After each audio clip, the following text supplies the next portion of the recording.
start with a brief about our newsletter, if we can say. We are part of the editor team of Siyaq. For those who are not familiar with Siyaq, it's a monthly Arabic language newsletter published and distributed electronically by the Saudi Society for Comparative Literature. Mm-hmm. We've published 2 issues so far, and this interview today will be part of our third issue, focusing on the topic of world literature. Excellent. If you haven't already done so, please go to the subscription links provided on our social media accounts and subscribe. And as always, let us know if you have comments or any sort of feedback. We would love to hear from you all. It's our pleasure to have Dr. Rebecca with us this afternoon, inshallah, to talk about her research, the literary theory, and other related issues. My my colleague Ali Al Majnouni and me, Samar, will be taking turns of at asking questions. But before that, um, okay, let me just ask you if you have any questions so far, Doctor. Not yet. Okay, so thank you for accepting our invitation, and we will start with question number one. Let me start with this. You direct the Global Literary Theory Project, also known as Global Lit, which is a project generously funded by the European Research Council. Can you please introduce the project? How was it conceived in the first place? What has it achieved so far, and so on? And Sure. where do you place it within your overall project? Perhaps talk a bit about its significance in the field of literary theory studies. Mhm. Certainly. So it's been a lifelong goal of mine. I'd say ever since my days in the university, probably when I was very struck by the Eurocentrism of the curriculum that was my education in comparative literature and literary studies in general. Even what really struck me was that even in, say, widely used anthologies like the Norton Anthology of World Literature, or there's a Norton Anthology of Literary Theory and Criticism, which are very explicit about their efforts to be global, right? So even within the framework of sort of global literary studies, global literary theory, the Eurocentrism there is very, very striking. Particularly, and this I think says something about just the discipline itself.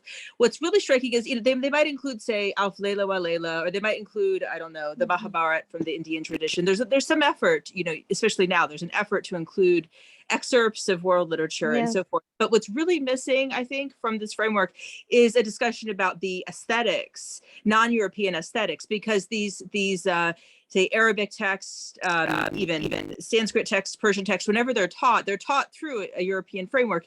And if you're approaching literature, even from other countries, you're trying to be sort of global, but your framework still comes from, say, the Aristotelian tradition of, drama as the kind of the highest art, for example, right? Then there's going to be very significant limitations. And so I really wanted to make a contribution specifically to the theory of literature and from a non-European perspective. And then I discovered, actually it was well set in Syria. I was in Syria in 2010, learning Arabic and just learning about the culture. And I started learning about Jurjani, Abdelkahir al-Jurjani, the incredible depth and richness of the Balakha tradition. So I realized that it wasn't so much a matter of kind of starting from the beginning, right? There's already a tradition of very extensive Arabic literary theory, literary criticism, and not just Arabic, but it begins obviously with Arabic. I mean, and that Persian and Turkic have their own sort of variations and responses to the Arabic tradition.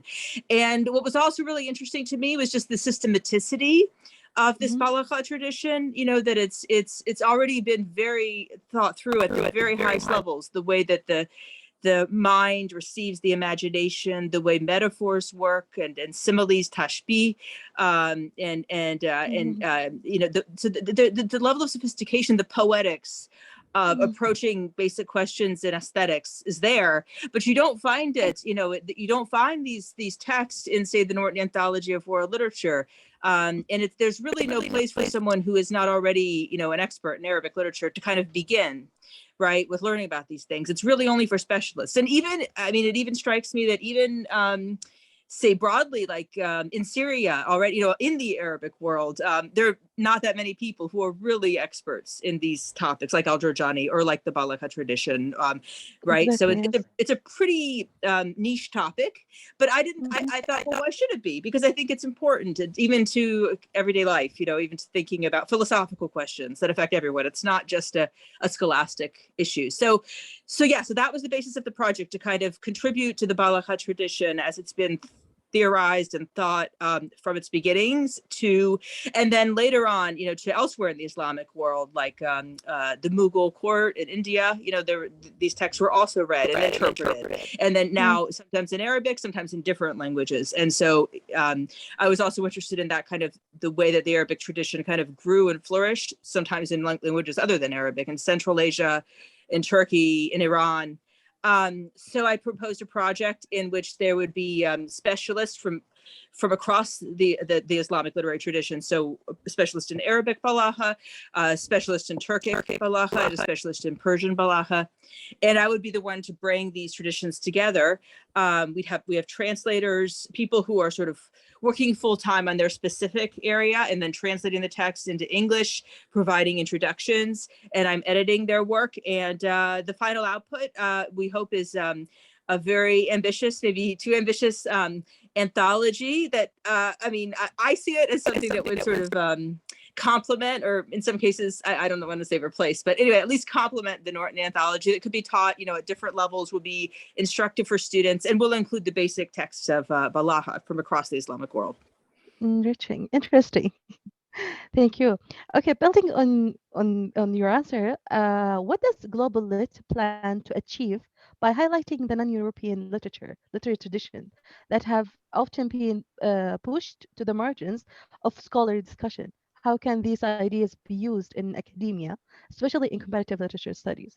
Sure. So I think the primary use is to do with just the appreciation of literary culture and how it manifests itself. I mean, one example that I think is kind of important is this to do with certain literary genres, right, that exist in the Islamic world, in Arabic and Persian and Turkic, and don't really exist certainly in contemporary English. So that what that means is people aren't really equipped to appreciate them. So I'm thinking of the qasida, for example, like al-Mutanabi. There are many great Persian qasida poets as well. It's really a foundational genre, right, literary genre for understanding poetry. But the problem is, well, there's 2 points. First of all, it's just there's no equivalent in English. I mean, we have odes, right? It's often translated as ode, but it doesn't quite capture it, number one. And number two, no one is writing odes in English now. So it looks like a very antiquated genre, right, when you try to explain it to a European audience. But I think when we have the theoretical framework for understanding the qasida, like its different parts, its relationship to the king, its relationship to the ghazal, right? When it's understood in its own terms, within its own tradition, then I think it becomes valid and relevant to any, there's a way of making it meaningful for any student of comparative literature, not just Arabic specialists. So yeah, I see that it's a way of a kind of accompaniment to certain genres that are seen to be untranslatable. I think understanding the Balakha tradition, or even, which I understand obviously very broadly, understanding the literary theoretical tradition of the Islamic world makes genres that are otherwise inaccessible accessible. And even going beyond that, I mean, I think there's a reason why certain genres are more important in certain cultures than others, right? So the qasida, for example, that's what I see. I mean, obviously it can be many, many different things. I don't want to limit the meaning of it, but one thing that's very striking to me as a reader of it is just the kind of power that the poems, qasida poetry, it's relationship to power, it's relationship to the king. And often poets who write these poems, I'm thinking like Mutanabi in the Arabic tradition, there's a Persian poet named Tahani who's very similar and very inspired by Mutanabi. They see themselves as kind of prophets, as kind of very, that's a bit of an exaggeration, but they're very persuaded of their importance. They're very ambitious.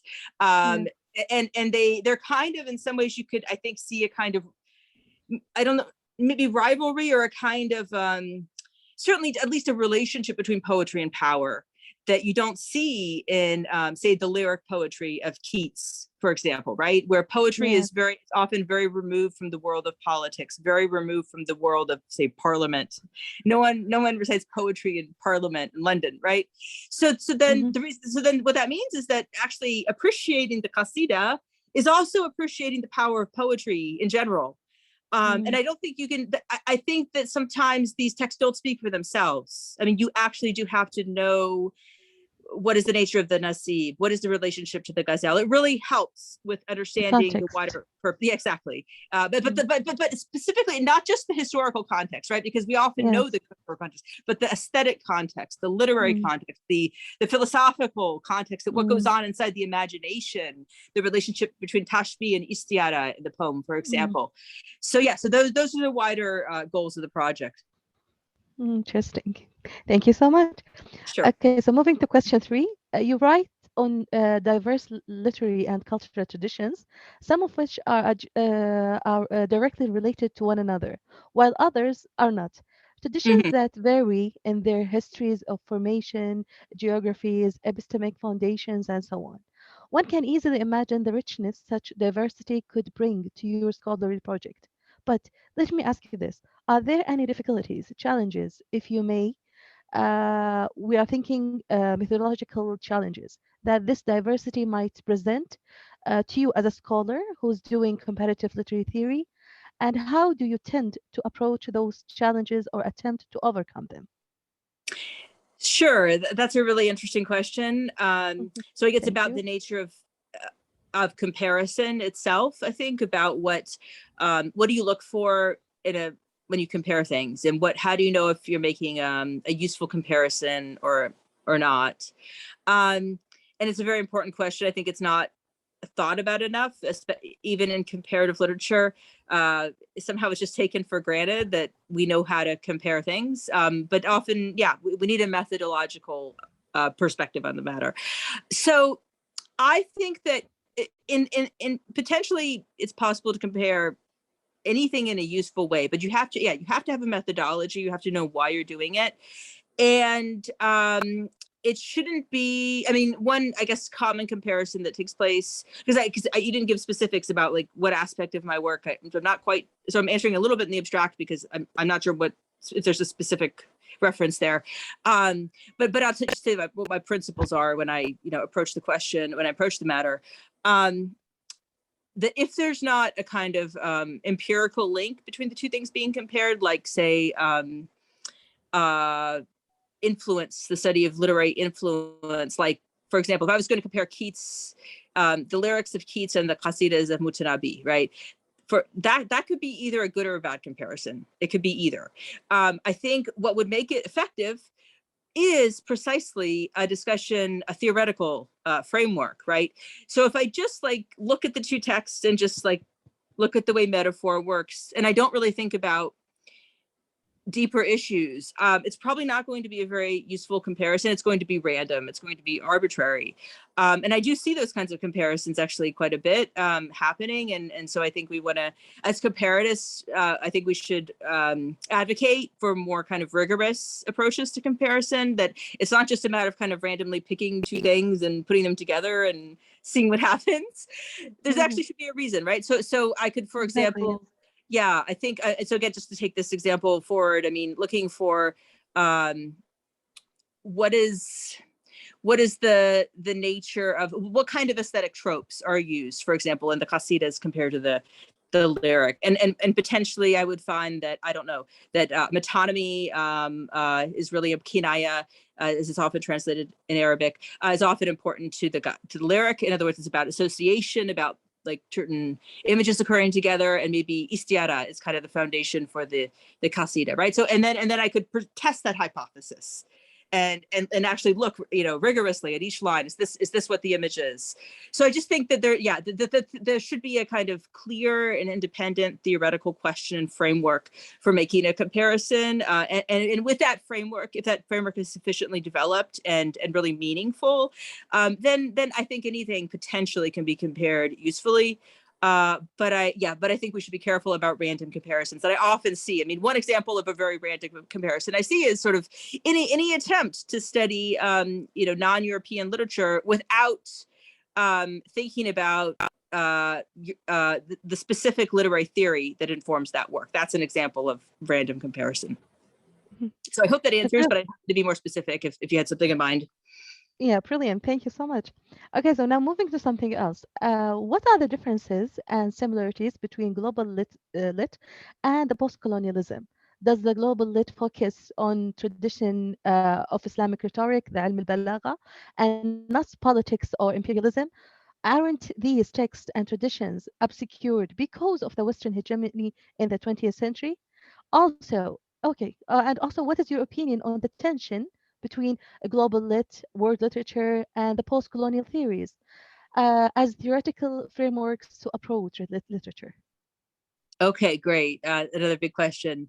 Well, I think the most obvious difference is to do with the temporal framework of, say, Hmm. post-colonial theory, which by definition should be concerned with, say, literature from the, I don't know, the 1950s onwards, although it's not Yeah. strictly defined, right? Mhm. And global lit, which is, again, it's about a kind of a specific literary tradition that did flourish mostly before colonialism. So that's there's just a big empirical distinction. But along with that, the tools that are necessary to study that tradition and to do justice to it are quite different from the tools that shape post-colonial theory. Not that it's not, I mean, I'm certainly interested in post-colonial theory too. But, foremost, training in classical Arabic, training in classical Persian, training in Ottoman Turkish. These are not and these aren't, I'm not fluent in, but I found postdocs who have these skills also. These are not qualities that post-colonial theory is characterized by, is known for, right? I think one criticism, let's say, of, I mean, I personally love Edward Said. He's a hero of mine, right? But there is a criticism of the book Orientalism, Yes, yes. that it kind of arguably, right? And again, I not to criticize, he is a hero. I love the way he writes. I would never criticize Edward Said. I love him, but I think some people we can criticize some of the people who have taken his argument forward, and that they're based in Western universities. They don't read any Yes. language other than English. Hmm. So in a sense, it kind of almost reinforces the very problems he's identifying, because they're not Hmm. going beyond the Eurocentric framework. They're just looking at imperialism, which The is same is circle. worthwhile, but it doesn't help. It doesn't free us from that cage Exactly. of Yeah. the imperialist project. It just keeps us there. So I think we want to see the cage. We want to know what are our limitations. All of us, it's always useful activity, Hmm. but I'm not satisfied with that either, because there's still an entire literary tradition before colonialism. So that's worth knowing about Exactly. too. Yes. And I think it's really interesting to see how that actually did continue, in some cases, and certainly I think in Egypt, and in the Ottoman Empire, in Iran as well. I mean, the Balakha tradition, the literary, these did continue in some ways, in very kind of invisible ways, ways that are more visible to colonial rulers, into the 19th century. So there is a little bit of overlap, I mean, in terms of the colonial period and the project, but most of it's from 500 or 1,000 years ago. Interesting. Yes. So shedding light on the obscured languages, not only Yes, literature. Mm. exactly. Well, but the problem is that, I mean, if these texts say, even Asrar Balakha of Jurjani's texts, right, Mm. that they're not translated to English except for a few excerpts, right? So if the texts themselves don't even exist in European languages, then they're Exactly. not going to, until that happens, they're not going to have an impact on Or using the translations.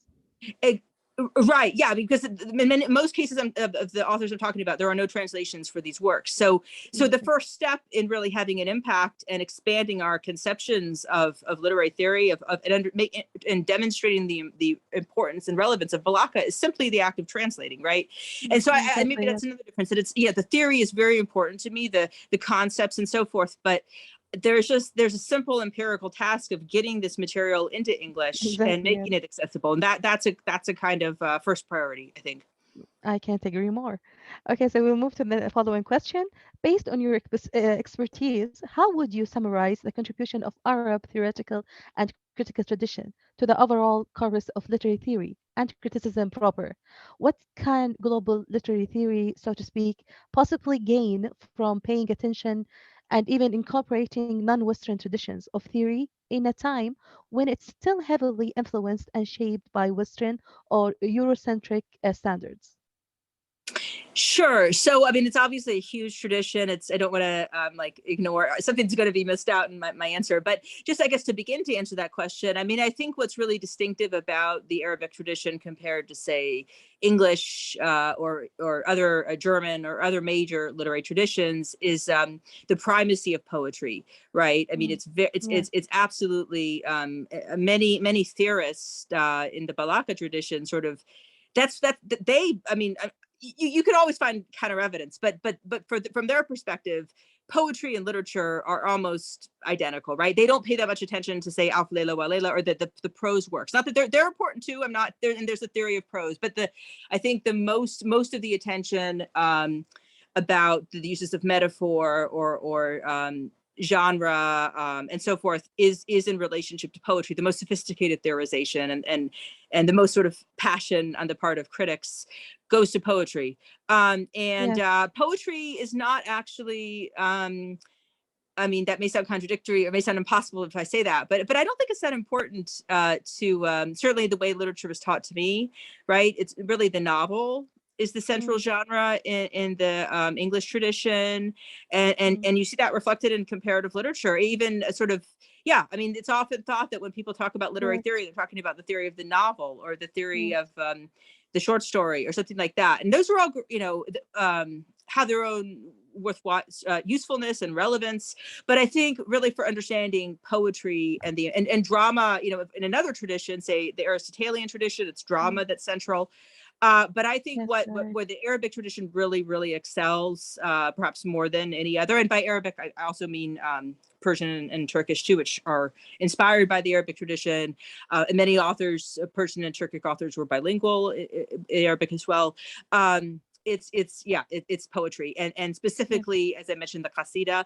The other poem genres are also really important, but there's just this kind of poetry that is really convinced of its power, and mm, that is it has some kind of impact on the way that politics works. I yes, think exactly. that's a very unique. It's not, you can see that also in maybe, well, I don't know. I was going to say Indian traditions, but I think actually in Arabic it's even more fully expressed. Yeah, so that's probably one of the major contributions. I mean, I think another thing that the project brings to light, which I haven't yet mentioned, is just the multilingualism of many of Mm, the authors and critics we're dealing with. Like, just to take the case of Giorgiani, right? So he's a mm, very great Arabic theorist in the Arabic language of literature, mhm, but he was writing in Iran. And so he would mm, have spoken Persian. He has a few examples as well of Persian poetry, and many of the Persian and Turkic poets we're looking at were completely fluent in the Arabic tradition. And so it was just very normal for people to move back and forth between multiple languages, or for people to write in traditions that they weren't native to them, right? mm, Whereas in the world we live in, basically people, except for English, which has this kind of power, I guess, linked to imperialism, people tend to sort of just operate in the language of their national identity. And so it's not like that at all for the Islamic world. I think it enabled the something about the educational networks enabled Arabic to kind of be a global literature and language, and to be very foundational for people who were not speaking Arabic at home, and who just understood that it was the literature of learning. exactly. Yes, that's really interesting. And some people say until now, still poetry has dominated the types of literature or the genre in the Arabic word. Okay, so moving to the following question. What are the most remarkable features of the tradition of Islamic rhetoric, the Ilm al-Balagha, found in the text that you have examined, that you found remarkable or which can be used in other literatures?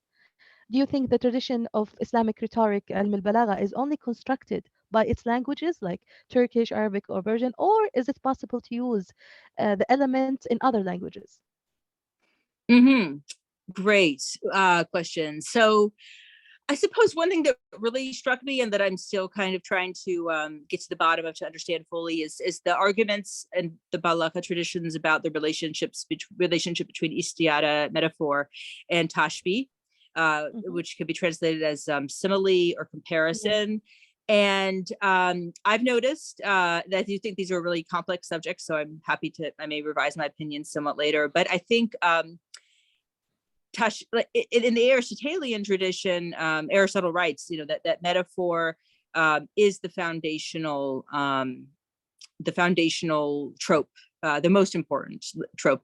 And I think, well, 2 points I want to make. First is that I think tashbih, comparison, has a much wider importance in the aesthetics, Arabic aesthetics, as well as Persian and Turkic aesthetics, than it has in poetry in, let's say, call it Western, that's too big of a word, but the Western poetry tradition, where its simile is really just seen as a kind of derivative of metaphor. So that's of interest to me. And then also just the nature of the way metaphor is, what it means, how it's created, the idea that it's a borrowing of the qualities of something, of another object. It's just a different kind of aesthetic process, the way it's analyzed in the Balaka tradition. So those are kind of technical points about poetics, but just understanding the relationship between different kinds of tropes.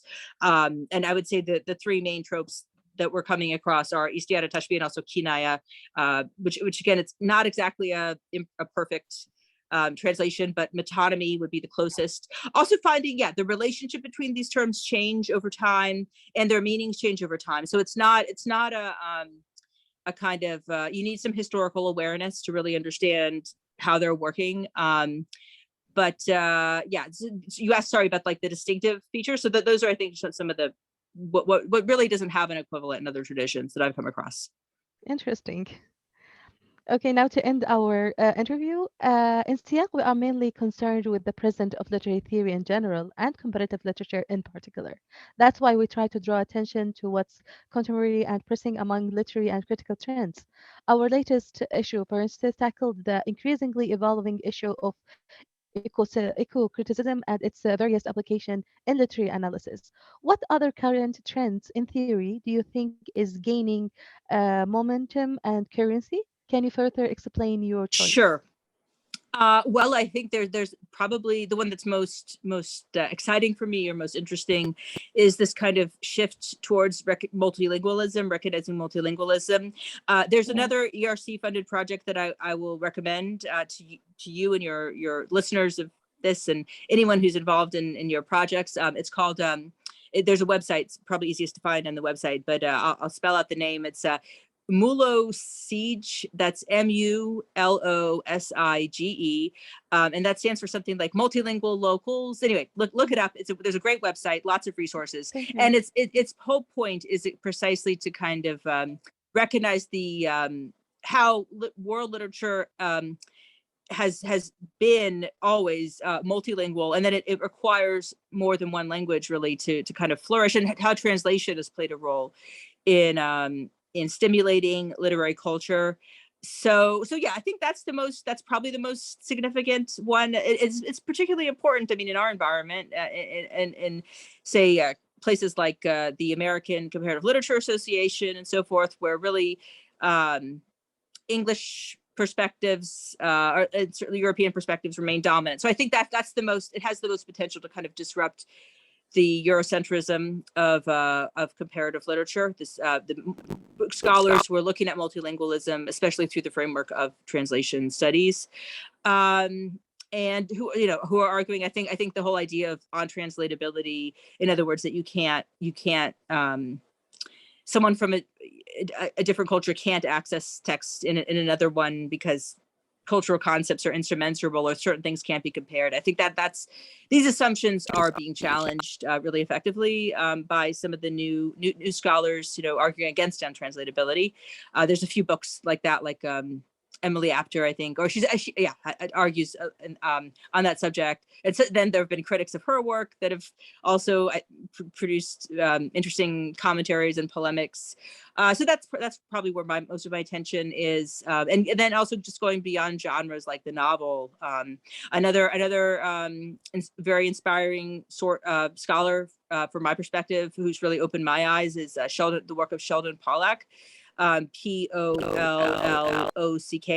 was at Columbia University, from where I got my PhD, and he's this expert of Indian literatures, but he's really been effective at, say, bringing Indian and Chinese literature into comparison, at thinking about poetry as a kind of central literary genre before modernity, and just bringing it all into a very contemporary context as well, which I think is important. Heartfelt thanks, Dr. Rebecca. That's really informative and helpful.